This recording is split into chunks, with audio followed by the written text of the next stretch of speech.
खबरदार, आता वाहतुकीचे नियम मोडाल तर गाठ माझ्याशी आहे असं मी नाही, सरकार म्हणतंय. कारण आता जर तुम्ही ट्रॅफिकचे नियम मोडले तर तुमचं लायसन्स देखील रद्द होऊ शकतं.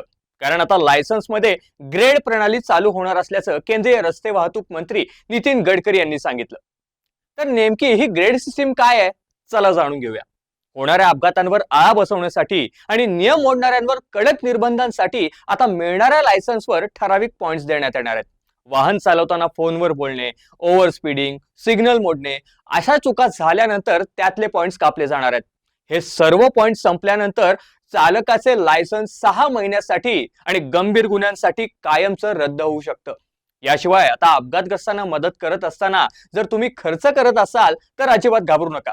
कारण प्रधानमंत्री राहत योजनेअंतर्गत 1.5 लाखापर्यंतचे कॅशलेस उपचार आता मोफत दिले जाणार आहेत. केंद्र सरकारने उचललेलं हे पाऊल तुम्हाला कसं वाटतंय, कमेंट करून नक्की सांगा.